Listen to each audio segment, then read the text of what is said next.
Zach, what's up, man?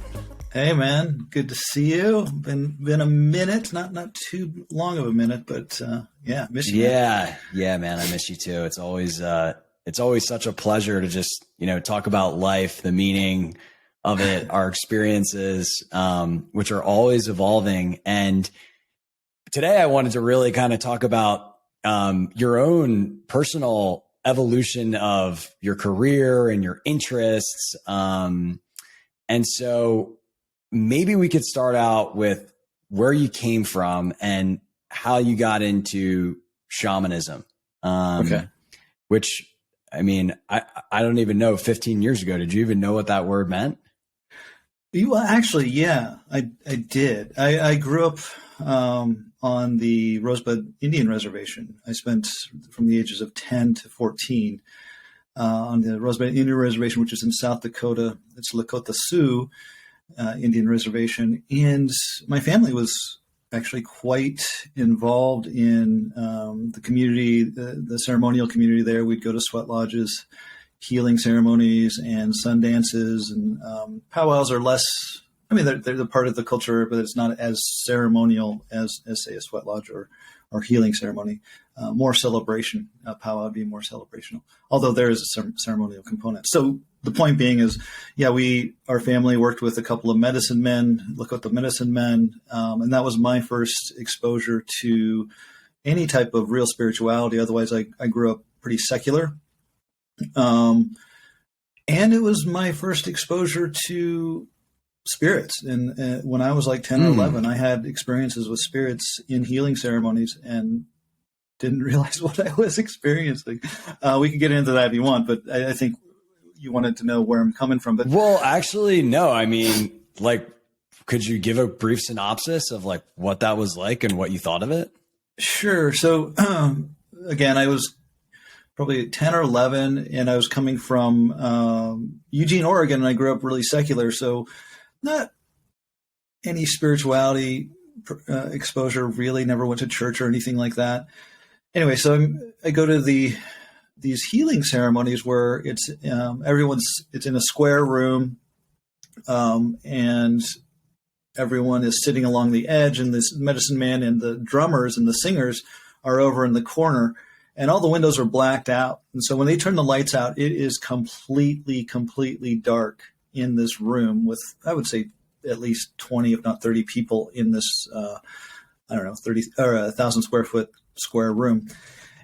And the singers start going, the medicine man starts praying, and he might be singing as well. I wouldn't be able to differentiate given that it was dark. And I'm kind of bored. I'm saying, I'm 11 years old, so the singing and stuff, its novelty wears off pretty quick. And then suddenly I see flashes of light all over the place, all around me, up in the ceilings are probably 15 feet high. And I'm like, whoa, this is weird. And it just keeps happening, and it happens over and over again in every healing ceremony I go to. And I just kind of was like, well, that's a cool trick that the medicine man is doing. Does he have you ever seen those snap rocks? Yeah, those totally. little That's firecrackers. exactly what I was thinking. I was like, yeah. And I didn't really talk about it with anyone, which is odd, for a period of time. And then I was hanging out with some friends my age, and I said, hey, what is the medicine man doing when those flashes? You guys see those flashes? And they're like, what do you mean? What is he doing? Those are spirits. I'm like, what? Nah, you gotta be kidding. and they're like, no, those are spirits. And it's kind of an honor, I guess, but also be careful. You don't want to mess with them. Like they told me stories about someone who tried to grab at the flashing lights, and that person got picked up and lifted up and then dropped on his head. He was being disrespectful, and the spirits were like, fuck you. let me put you in your place, little man. Exactly. And when I heard that, I thought about it, and the experience, once I really delved into the experience or the memory of it, I realized that there was no smell of anything burning. there was no, when you turn on a light in a dark space, it'll light up things around the light such that you could see the wall, or you could see the ceiling, or you could see outlines of people, or maybe even see the people in that area that the light would hit. There was none of that. And I was like, wow. And they were moving around so fast, and they were going so high into the ceiling, that it's like, wow, yeah, this would be really hard for a illusionist or magician, in a secular sense, for them to do that. So I was like, wow, yeah, that makes sense. And this, by the way, this is all done without any substance being imbibed. The Lakota Sioux, there are some who use peyote, but peyote is more comes from the south of the or southwest of the United States, and so the Lakota Sioux largely rely on singing, prayer, drumming, and then they do get into things like fasting, and also with Sundance, with the use of pain as a transformational modality, I guess, for lack of a better term. I'm thinking of like those like monks who would like whip themselves. Yeah, so the Sundance has a similar thing where the people participating choose to do a piercing, where they actually take some of their skin, and that's a big conversation we can get into later. But it's we can big conversation. Yeah. Anyway, so the point being is that I had these experiences at age 10, 11, and then I subsequently, later in life, after ayahuasca, went to a similar ceremony as an adult and had the same experiences, I should say. And I was like, whoa, this is for real. Wow, that's so cool. Yeah. I mean, I think a lot of times, I know a lot of times we have these formative experiences as children that we don't fully process their impact on us. Yeah. That seed that could be planted, whether it's a productive thought form or idea or unproductive. But that notion of magic, right? I actually had a similar experience, not quite as, I would say not quite as ceremonial, where when I was probably about 8 or 9 years old, I woke up in the middle of the night and I just saw a being standing in my room. And I'll be honest, it scared the shit out of me. Sure.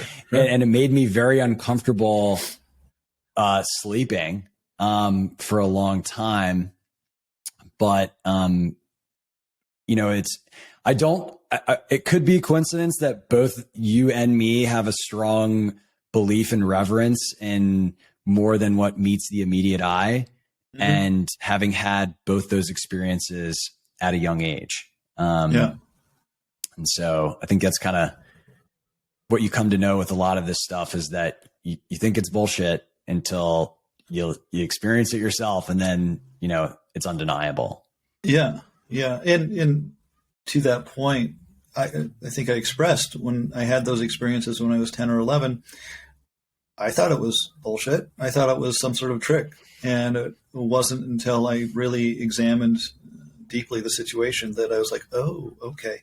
And then subsequently, on this point, it's really easy in our society, which is so secular and so materialistic, reductionist, to get sucked back into the other way of thinking. That is, there's nothing more than the eye can see, or if you can't quantify it or measure it, whatever, then it doesn't exist. So it's so easy to drop back into that. When I left the reservation at the age of 14, I dropped all spiritual practices, or because my family wasn't around that activity. Right. And I was more interested in chasing girls, smoking pot, and getting drunk as much as I could. It's the American adolescent dream, man. Yeah. And then that kept going until I was in my mid 30s. So it's super easy to fall back or forget about it. Yeah, no question. There's I would say a gradual pull to the predominant level of consciousness of society.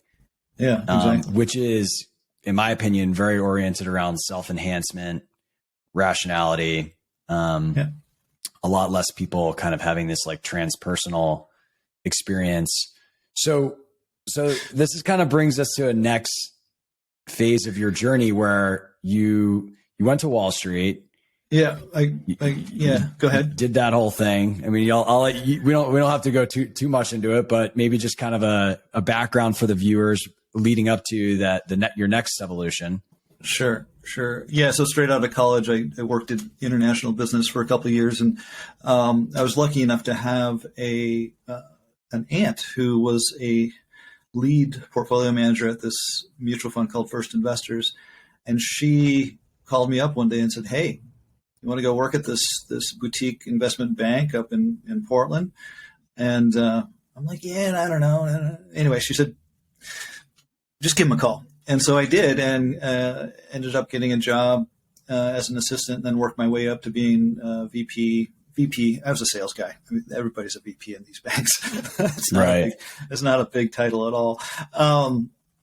But ended up doing institutional brokerage sales for 10 years.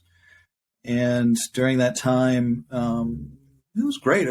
There's some things that I really loved about the job, but I ended up getting very depressed. I didn't like the conflict of interests that was going on between management and the message, because we were selling research. So there's some messaging going on that was, I would say, out of integrity to truth. And it was all because management wanted to encourage transactions over our trading desk. And I just hated that. Sometimes I knew it was happening, and I really didn't like lying when I knew I was lying, but sometimes I was just being lied to, and it was impacting my customers, and I hated that. In addition to that, I didn't enjoy there's a message in a lot of sales situations where it's like, oh, we're all working together, everybody helps each other out, and at the same time, the guy sitting next to me would be so happy to take every single one of my accounts and have me, living on the street in a tent. He'd be psyched for that to happen. That might be extreme, but it's exaggeration to prove the point. So I really was depressed in that context, and started searching. And I started going to, weekend kind of self-improvement retreats or courses or what have you, meditation, NLP, all this kind of stuff. And I didn't really, I saw some short-term changes, but none of them really stuck. And then I started to get into meditation through the Vipassana organization, Goenka Vipassana, which is like a 10-day series, 10-day meditation retreat. And then I found an article about ayahuasca and ended up going down to Peru based on that article in National Geographic, and had an amazing experience over I think it was 10 days, 5 ceremonies, and I did a shamanic dieta as part of that first retreat, and didn't think I was going to be able to do it again. I was having to work, and Peru was a long way away. Money wasn't a big issue at that time, but time was. 6 months later, to my surprise, I was down there again. And then it's at that point I was like, I want to have this ayahuasca thing in my life on a more regular basis.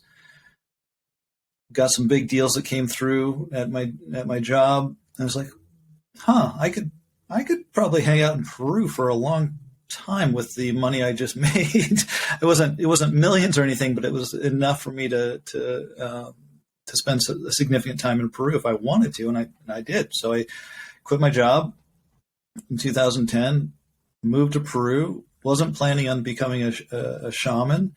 I was just planning on spending about 5 or 6 months working on myself, doing a bunch of ayahuasca.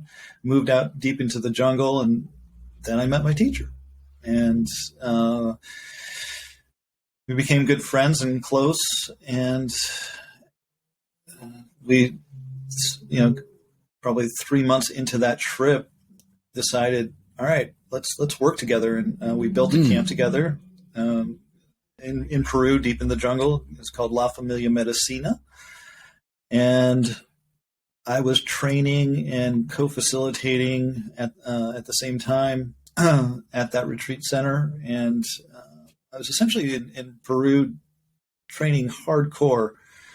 I mean, I averaged drinking ayahuasca 3 or 4 times a week for 4.5 years straight, doing nothing else. And doing lots of shamanic dietas. And then I went off on my own and was a ayahuasca shaman for 12 years in total, including that training period. So I was solo for 8. That's the next stage. Do you want me to keep going? From investment banker to drinking ayahuasca straight 3 days a week for 4 years. I mean, a lot of people probably, find that to be incredibly fascinating. But I think, one of the things I wanted to talk about with you is I think there's a lot of misperceptions around like the life of a shaman.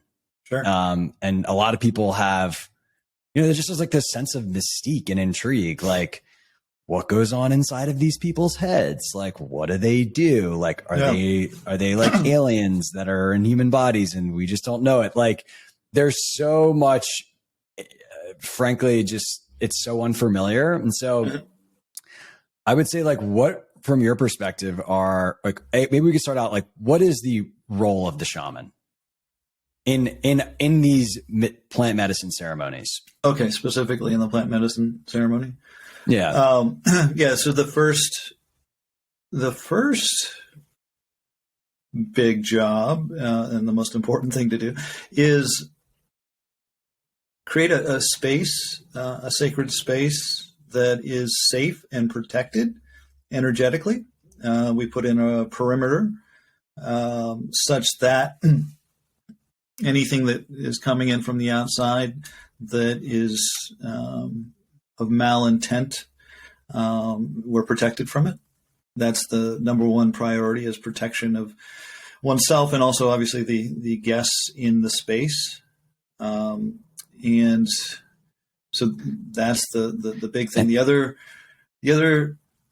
thing is just on that note, Zach, I think a lot of people might not understand this, and you can explain it better, but when we imbibe these plant medicines, it often opens us. It opens our energetic field to outside energies, which perhaps previously were not able to penetrate our consciousness and our bodies. And I've dealt a lot with this. Yeah. And it frankly, it can be quite uncomfortable. So I don't know if you understand like the mechanism of what's happening there.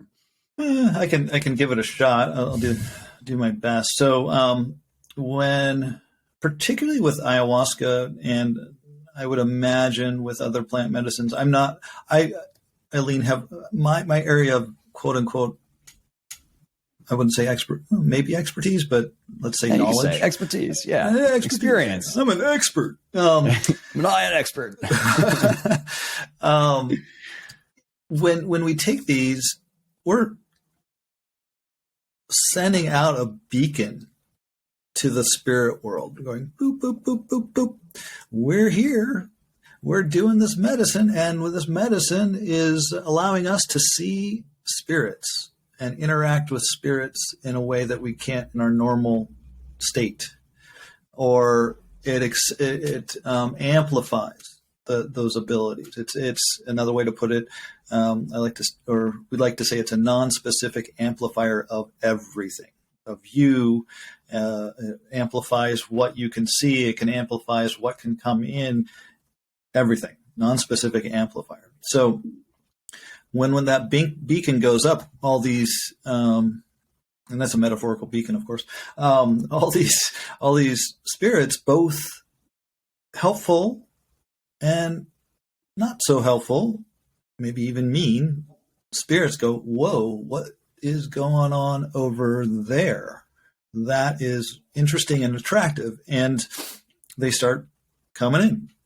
And part of that is also, as a shaman, we form relationships with spirits, particularly plant spirits, because every plant, and I'm speaking generally here, not every plant will have its medicine. And what we are as a shaman in the space is we are kind of there's a term one will hear in shamanism called the hollow bone, where I've heard you talk about this.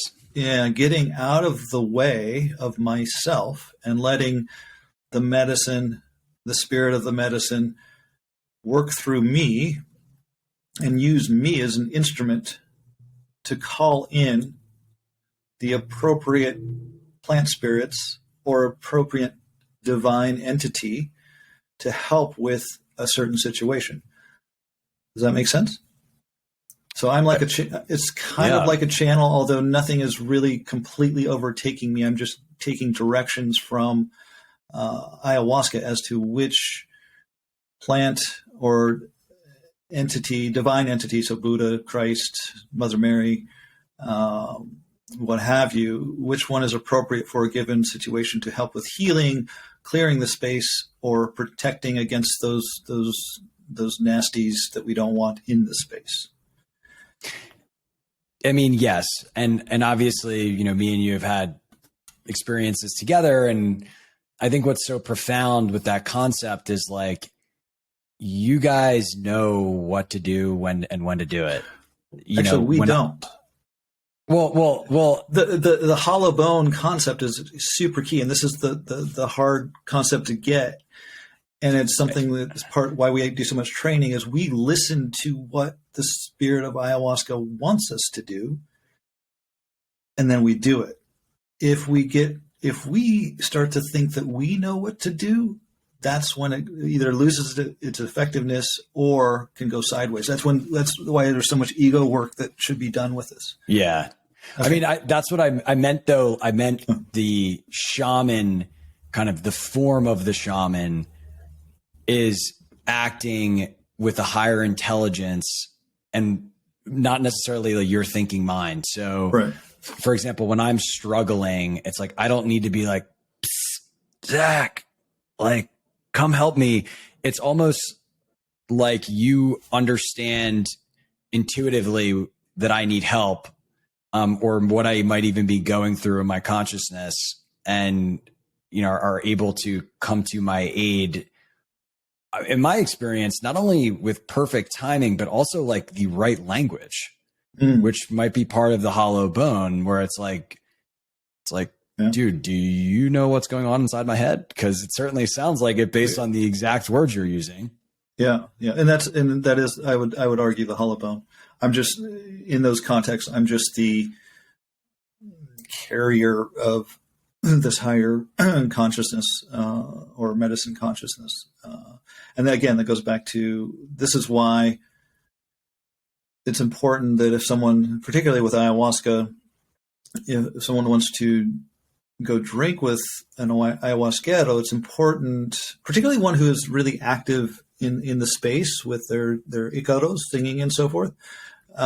It's really important that person has a lot of training, because in that training, it's learning how to, do one's personal work, clean out the vessel, and also reduce the ego enough to allow the medicine, the spirits of the medicine, to flow through and get out of our own way. That takes a while, to get to that point. And it's a baseline. It's not like, as you said, some people think that shamans are enlightened beings. I'm sure there are enlightened shamans who have existed and may be out there, but that by and large would not be the case at all. We've all got our crap still. Yeah. I mean, it's like I was with with someone, and we were having a discussion, and he was saying, he's like, yeah, well, like half the coaches I know don't have their own lives together, so it doesn't make sense to work with a coach. And it's kind of is like, yeah, I hear you, but I don't think that's the correct way to look at it, where instead, like, no one's perfect, but these people might be very effective facilitators for you and your experience.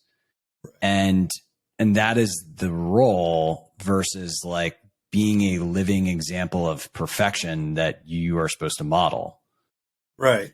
Yeah. And that's so therein lies a good point, is that the perfect being, we've only had a few that we know of in history. And, but at the same time, there have been plenty of people who have, helped people without that. I mean, we can go through other historical figures who have all had unfortunate aspects of their lives. And it specifically as it relates to shamanism, it is having that ability to get out of our own way, get out to, so that energy, that spirit can flow through and that the shaman can be a conduit for it. Now, what can happen, unfortunately, is those with less lower levels of training can mix in their own bullshit into the space. Yeah, and it's a sticky wicket, because myself, for example, yes, I have my gunk, my own shit that I'm working on, but it's through the training that one is able to take that and put it to the side for the ceremonial context. Does that make sense? Yeah, completely. I mean, what you're saying, frankly, to me is just a contextualized microcosm of what it means to be a spiritual being. Like, I can either let my ego live, like, be my master, or I can basically be the watcher of the ego and be open to a higher intelligence and guidance that can come through in thoughtless awareness. And I can choose to follow those directions, which is, much more aligned with my current experience. And so it's kind of the same thing, right? It's like, when I learn to trust and surrender to that higher guidance, which often comes through audibly through language, like, I get better outcomes in my life. Yeah. And I've learned to realize that, like, that thinking chatter, that the needing, grasping ego, like, it kind of like when I listen to that is when I find myself getting into trouble. Sure. Because that is very conditioned and cannot see the totality of things. And so yeah, man, I mean, it just is very emblematic of my own spiritual journey. Hearing you talk about the shaman journey and the shaman role. Yeah. Well, and to that point, what you brought up is really good, in the sense that there's a recognition that there are both aspects of you in your life.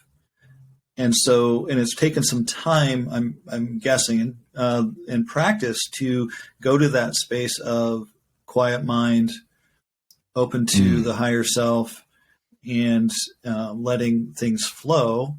That takes a little bit of practice to get there. And then as time goes on, those periods of time get longer and longer and longer. That's training. But you still go back into the ego bullshit on occasion, a lot, right? So when that's the training of a shaman, is learning, okay, now we're in ceremony, and it's almost like driving. It's like, I don't even think about what I should or should not think about. It's like, oh, here I'm in ceremony. It's just like automatic. Okay, just let the medicine do its thing. Trust the medicine. Listen to the medicine. It's very, very, very automatic for me. And but at the same time, when I'm outside ceremony, oh yeah, I'll get pissed. I'll get frustrated. I'll get I'll think about worry and all this sort of thing. Working on that as well outside of ceremony. But yeah, so I hope that kind of. No, it's really great, and I think really helpful. And I think there's a lot to be learned here, more about just generally, like, the people in our lives that can help us, and the way that we look at and evaluate that. So now you're kind of moving into a new stage, and I guess before we get there, like what are the challenges of being a shaman, that you experience? Like, what does that come with that perhaps people that, are just on the outside looking in that are like, wow, you're just drinking ayahuasca and helping people all day? That sounds fucking sweet. Like, oh yeah, I don't recommend it. Actually, it's not it's particularly with ayahuasca. It takes a lot of training. In fact, I was down in Peru for 4.5 years and did nothing else for 4.5 years. And for those who can't do that kind of study full time with that intensity, it's often 8 to 10 years. But it's physically, there's this physical component to it. With ayahuasca itself can be quite, do 3 or 5 ceremonies a week. You're going to be tired at the end of the week. Your sleep cycles are messed up. You're just tired. You don't. Yeah. There isn't much of the hangover per se, but it's just physically draining. And then throw in our lineage, particularly this is something in Peru that's very common in a lot of the lineages. There is the shamanic dieta, which is again, it's physically draining because you're restricting the foods you eat, you're restricting your activity, the exterior stimulus and so forth, and it's time consuming, and it's a little hard on the body, but at the same time it's cleansing for the body, and so there's that. Then there is and part of the training is working with energies that are not in the ceremonial space, that are challenging to work with, and learning how to deal with those so that they're not affecting you as the shaman, and also dealing with them so that they're escorted out in a compassionate way and in an appropriate way, and so that they're not, those energies aren't moving from one guest to another guest. That's another challenge, or another step in learning how to work with medicine. And then so this is all in ceremony, and then there's the external stuff, working with guests and, being on the receiving end of all kinds of projections, both positive and negative. One of the things that can be challenging is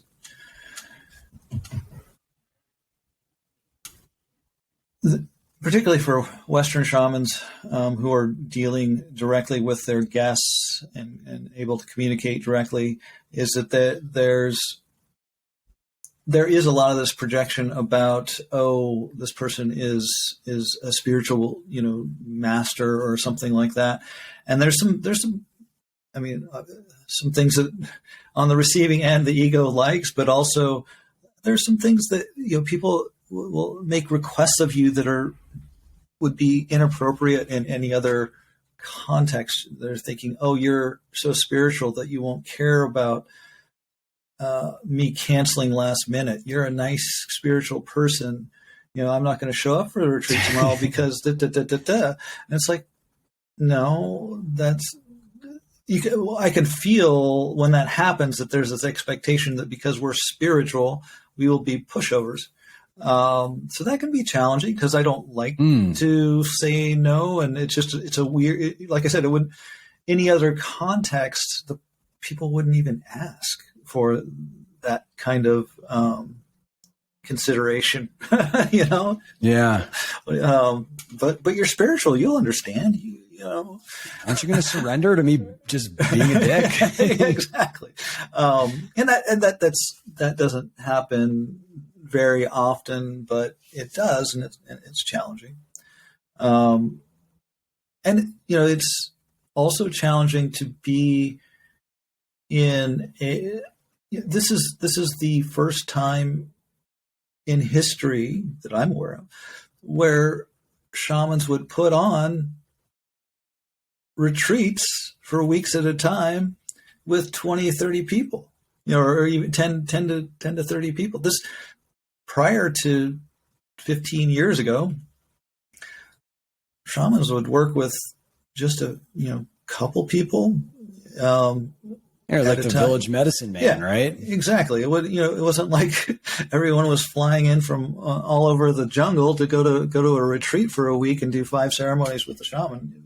It was much more small scale, and the less scheduling. It was just like someone would show up at the shaman's door and say, "Hey, I need some help," and either the shaman would be like, "Well, we need to wait," or for my schedule, or okay, we can do it right away because it's so serious. But the point being is that there wasn't the context of being the stress and so forth of filling retreats and covering overhead and that sort of thing is something new.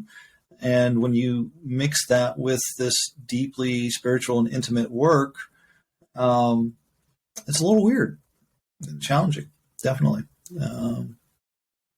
No, it is. It's like the business of being a medicine person, for lack of a better word, is like kind of a new frontier. Yeah, very much. Especially in the Western world. Like maybe if you're, living in Peru and you just kind of live in your hut and that's it, like, okay. But you as a guy with a family and like, a house that you have to pay for and all that operating in the US, that is, it's a little bit different of a constraint.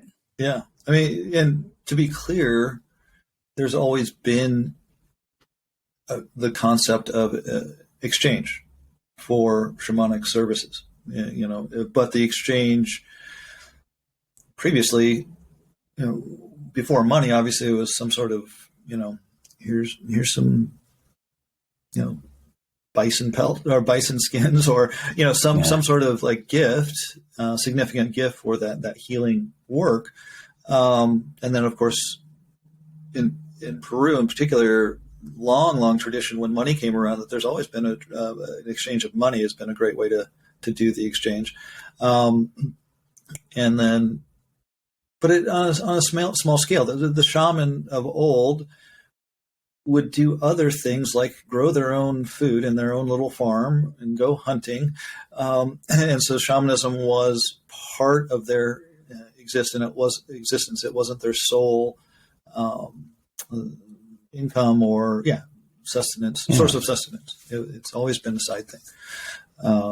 So this is the full-time shaman is, I think, a relatively new thing.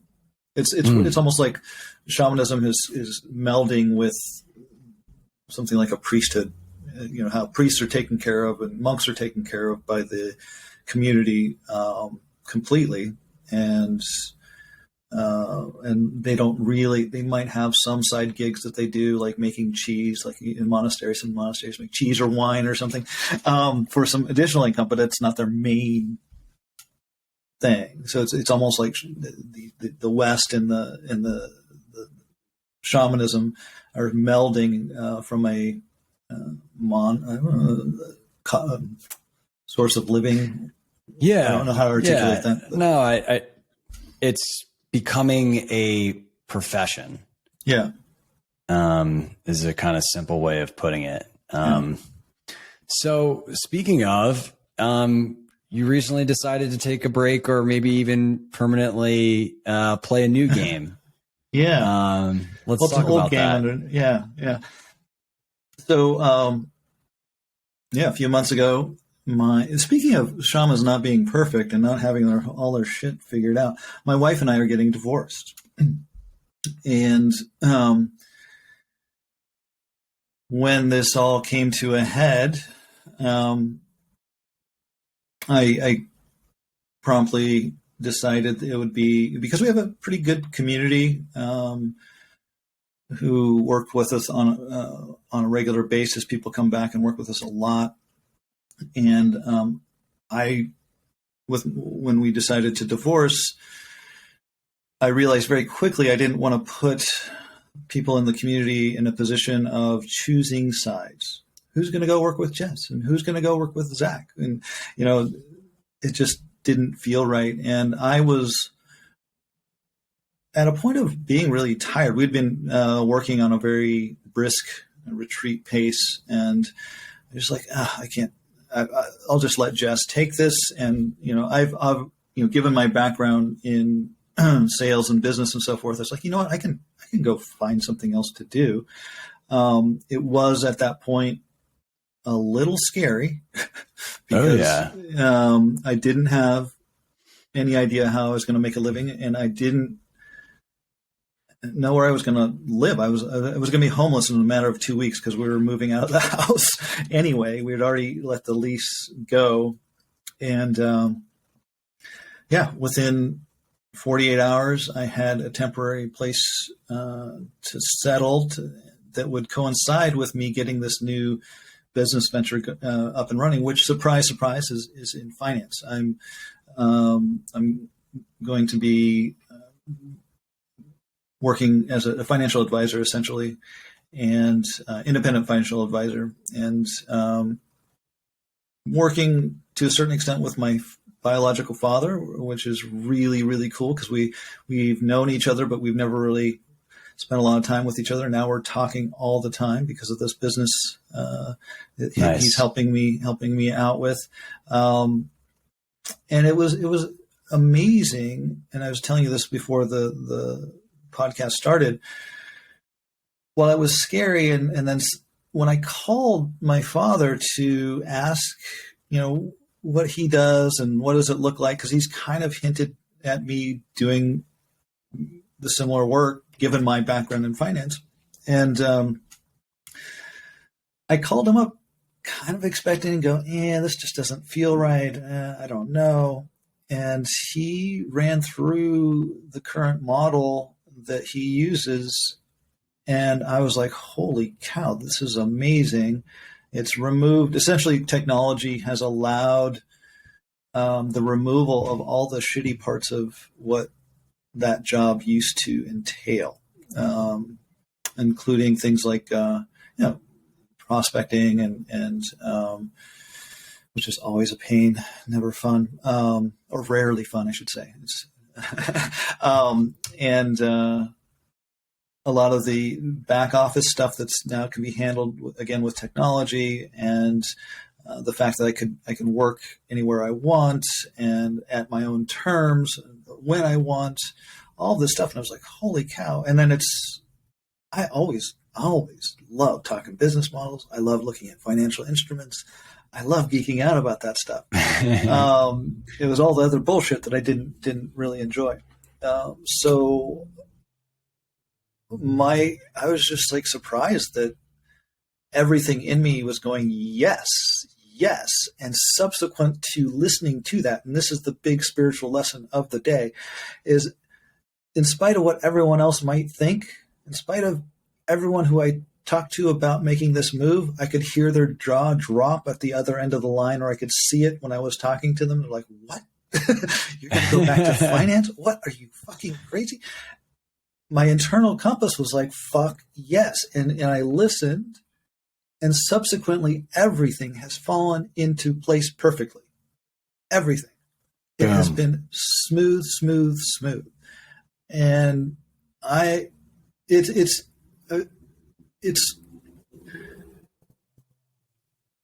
it's almost, no, it's not almost. I truly believe spirit, God, however you want to refer to that larger or higher entity, being, self, wants me to do this. And I don't know why it does.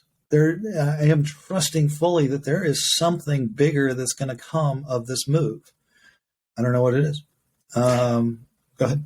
Dude, I fucking love it. That's awesome. And I think there's this is the thing. There's so much to unpack here, because I think a lot of people think of spirituality like from a very surface level, where they're like, oh, being an ayahuasca person, spiritual, being a finance person isn't.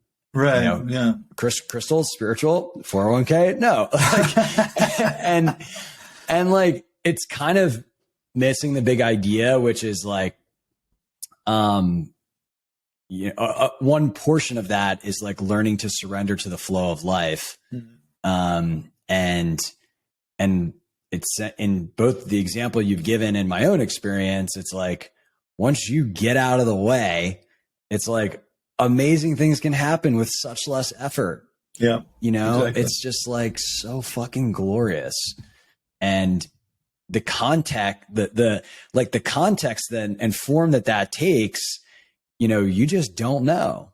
Right. No. And it's probably going to be different than maybe even what you thought you would have wanted or chosen. But like you're right in that, like, you know, for most humans, like you can't see the whole picture. You can't see where this is going to lead you. And, you know, that can cause like a ton of hesitation, with these kind of situations like you're talking about where you're being redirected. But I think, if you can get to the place where you can just learn to trust and be excited about the possibility, you know, instead of being afraid, like that's a pretty fucking awesome place to be. Yeah. Yeah. And I would argue that everything, it's kind of cliche, and you'll hear it in spiritual circles, that everything we've done prior to this moment has prepared us for this moment. And it's a cliche and cliches are created because they're true. Significant truth to them, right? And yeah, I mean, I'm you know, as it relates to being a financial advisor, yes, I had the background in finance, so I have some good, solid foundation. And what I picked up over the years is this approach of service. Find what is best for the other. How can I help? How can I help the other? Can I help the other? If I can't help the other, I'm sorry, please move on. Or I'll point you to some direction. Versus when I was originally in finance, it was very competitive and everybody was trying to make as much money as they possibly could. So they were not looking out for their customer. They were not looking out. They were not in service. They were in service to themselves. And I knew during that time working in finance previously that was not serving me. I could not articulate that, but I could feel I was all crunched up inside. Now, after straightening that internal crunch up, being out of integrity, and that takes a lot of work to move from that mentality and consistently being out of integrity, being internally conflicted, to a place of like, oh, cleaning that out and straightening that out, doing a bunch of medicine and spiritual work and therapy, to a place of, oh, coming back to a similar situation going, oh, I can approach this from service and it feels fucking amazing. Yeah. I wake up every day going, holy cow, this is fun. I mean, granted, there's some shit like administrative stuff that it's a pain in the ass, but, or I have to take my licenses over again. That's just not fun, but it doesn't matter. Because in the bigger picture, it's like, holy shit, this is all going to be so cool and so much fun. And I don't leave my spirituality behind. You know, when again, that training, that work that I've done with ayahuasca, getting me in automatically, it's like driving when I go into ceremony. Well, guess what? Automatically, there's been a lot of other things that have happened internally that'll show up when I start talking with customers, right? That moment, it's just like, oh, what, you know, presence, feeling into what's going on for them, noticing, hey, maybe they're not being totally clear on something and clarifying that in their best interest, such that they can come to their own best solution given what I might have to offer. And again, being of service and just and not trying to grasp for the money all the time. The money will come. I completely trust that. If the approach is in service, the money will come, and I got time, and I'm feeling good. I love it, dude. I love it. And you know, the thing that's so fascinating to me about all this, like, you know, acting in integrity is like a lot of times, and this, I guess, is just kind of like how consciousness works, is you don't even know that you're acting out of integrity. Like you don't even have you can't even see something that you perceive as like what you perceive today as potentially like a grasping behavior or a behavior that maybe is not in service. You know, and I don't mean this for you specifically, like 20 years ago, you might not have been able to recognize that. Absolutely not. And so like you need to do the work to be able to like widen the lens almost. Exactly. Right. To just even to be able to see like what the hell is going on here. Yeah. And you're right that like, you know, that new renewed perspective, like whether it's being a shaman or, you know, being a financial advisor, like that doesn't change. Like you take that with you when you're going to wash the dishes. Yep. And if I can add, yeah, please. There's also this bringing spirituality into the workplace, into what you do. There's another thing that we're all learning, and it's through these contexts that the universe, God, what have you, puts us through that we learn. And so if we also approach as much as we can, it'd be nice to do it all the time. It's like, well, what am I learning right now in this situation with this other person? Stuck in line at the DMV. What the fuck? Like, do I really need to learn right now? Yeah, exactly. Sure.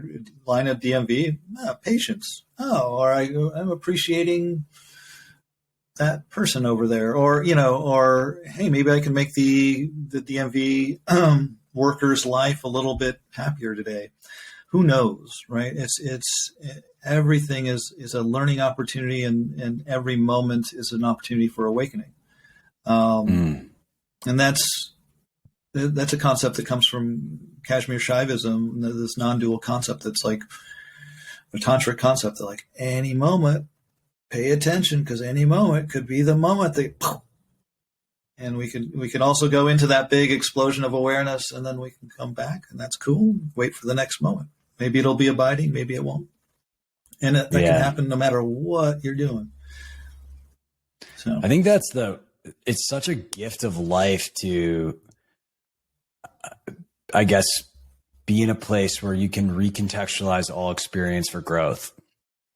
Because it's exactly what you said. Like every opportunity represents, every moment represents an opportunity to evolve. And I find there to be such joy in that process. Like I think of the Chariots of Fire quote, where it's like, you know, God made me run fast. So when I run or I race, I like feel his pleasure. Like, I think that's like the human, for me, the bigger picture is like consciousness is made to evolve. So when you evolve, you feel the pleasure, and like, you just have this opportunity, like literally in every situation, to do that.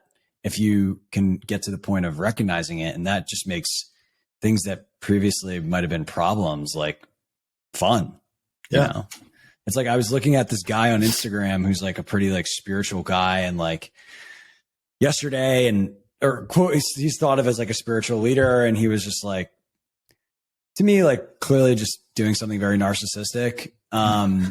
And which is pretty common with spiritual people, or quote unquote, like spiritual influencers. And, I found myself judging, and I'm like, oh God, here we go again. And then I was like, wow, you know what? Like, for whatever reason, Instagram showed me that guy's thing at the very top of my feed so that I could be aware of that sense of judgment that needs to be acknowledged and let go of. So I can thank you. You know, and thanks to that narcissistic dude. Appreciate you. Like, well, and judging is fun. That's why we do it. It feels good. Oh, the ego loves it. Yeah, it's fucking cool. The first step is acknowledge, like you did, recognizing, acknowledging, and then going, okay, let's work on it. But there's nothing wrong with it. Well, I mean, there can be, but ultimately, it's part of the deal. And then in terms of the narcissistic guy, there's a term called spiritual materialism. I think we've talked about it. Chogyam Trungpa Rinpoche, one of the great Tibetan teachers who came over in the late 60s, early 70s, wrote a whole book about it. I recommend anyone who's interested in the spiritual path to read Cutting Through Spiritual Materialism by Chogyam Trungpa Rinpoche. And he talks about how the ego will pretty much take over anything, including one's spirituality or spiritual path. And he doesn't say this overtly, I don't think, maybe he does, but this narcissistic spiritual materialism, it is part of the process. 100%, dude. It has to happen. You go from being a materialist, reductionist person, coming from a secular background, something transrational happens. You're like, holy shit, this is not what I thought it was. Nothing is what I thought it was. And suddenly I got to wear beads everywhere. And I got to start wearing lots of flowing clothes and maybe tattoos and that sort of thing. I mean, I went through, where's my tattoo? Yeah, you got like snakes. I got a bunch of tattoos and shit. And so it's an important, it's a great thing when someone goes through that. And then the next step is like the realization, oh shit, am I doing this spiritual stuff as part of an identity or showing off to other people, which I guess is the same thing. And then this whole concept of spiritual materialism, getting aware of that such that you can work on it, start dropping things. But at the same time, there can be things like, I like my tattoos. I like wearing. I like allowed to wearing have preferences. Yeah, I like wearing malas, and there's something. I have some sacred objects that I keep in my house, and I don't wear too much jewelry, but sometimes I do, and kind of teasing that out and not beating oneself up for being, I'm so materialistic, I'm so narcissistic for showing off my spiritual predilections or what have you. But yeah, I mean, and those people who are on Instagram, they may be helpful for those who are still in the secular materialistic reductionist phase. So they go, they get inspired somehow. And it's, I don't know if you've probably heard that in coaching and information in general, it can be really helpful just to work with someone who's like 25% ahead of you. Exactly. Instead of 100% ahead of you. So yeah. I mean, this is why I think people like David Hawkins and Ken Wilber, who basically lay out the consistent arc of what we're talking about, which is like consciousness or spiritual evolution, is so interesting and compelling because it's exactly what you said. You, at one point you realize you're like, oh, this is when I was obsessed with money. And this is when I realized there's something more. And then this is when I took that obsession to growth with money and put it towards spirituality. And this is when I realized I had to stop being obsessed with growing spiritually. And it's just a very consistent trajectory that once you are aware of it, you just see it everywhere and everyone. And that mere recognition, I think, helps you have a greater sense of unity because you realize everyone is just on their own subjective journey at their own level, and places, some ahead of you, some behind you, and you're just at peace with all of it. And so, it's fucking awesome. Yeah, it's and then when you're not at peace with all of it, it's grist for the mill, right? Which is what Ram Dass said, that any kind of suffering we experience is grist for the mill. And compassion, totally. It's totally fun. It's fun as shit, dude. I haven't found anything more fun. I think it's the best, which is, why I'm having doing a podcast to talk about it. Real quick before we adjourn here, even though you are doing the finance thing, you are still doing some illumination work. Yep. Right. And I want to just kind of give you an opportunity to just, let people know about what that is. I can say, having done it myself, I did it in conjunction with ceremony. I mean, it was just amazing. It's amazing. It's an incredibly powerful tool. And, I want people to be aware of it and aware of you, and your ability to help in that way. Cool. Yeah. So, what Scott is referring to is, call it an illumination. It's a you don't imbibe anything. It's purely energetic work. And it comes from, the lineage of Alberto Villoldo, he's a Cuban American who, spent a lot of time in Peru with the Andean, indigenous group called the Quero.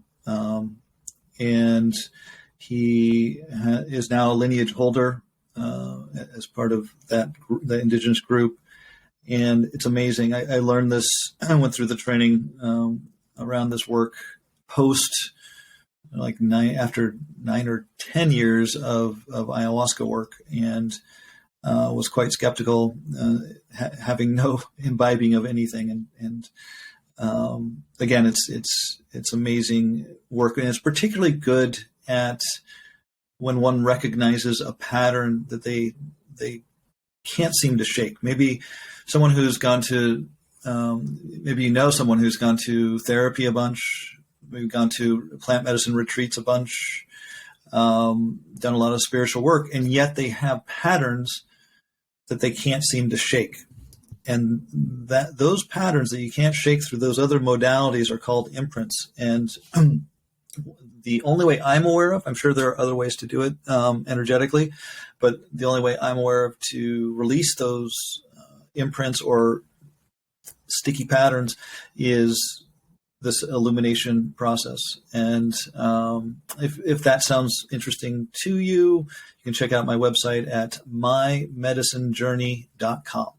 And there's videos, all kinds of explanation. We could do probably multiple podcasts on the subject, but I'm giving you the quick and dirty. Yeah. If it hits you, I'm still doing that. I have time to do that. But I'm not doing a bunch of marketing or anything like that, as it's now. This is the coolest part about this shift into becoming a financial advisor, is the work that I do on the shamanic end of the spectrum is labor of love. I'm not having to stress about it. It is something that's just going to come when it comes. I'm working with probably 5 clients right now with illumination work, and that's perfect. If I could, a couple more would be fine. Maintaining the space would be fine. It's a wonderful way to help people, but not be stressed out about getting them in the door, so to speak. Love it. I love it. And again, it's amazing. I've done it myself, and I can attest that I have not been bothered by a lot of those pesky patterns, Zach, that we've worked on. So cool. Incredibly grateful for you, man. Well done. Well done. Well, this has been epic, dude. So grateful to have you on the show. We're all just super inspired to learn from you, and definitely recommend people checking out My Medicine Journey. And dude, just so much appreciation for you, man. Cool. Truly. Thank you. Yeah, this was fun. I love podcasts. So it's a good time. And I love you, brother. And likewise, man. And your fiance is awesome too. Fun fact for the audience. Zach was the witness of our engagement, which occurred after a ayahuasca ceremony of all things. So he will always be a part of our union. Cool. Thank you. An honor for sure. All right, everyone. Thanks so much. If you like the show, please subscribe, tell a friend, give it a star, whatever you want to do. We love you guys. See ya.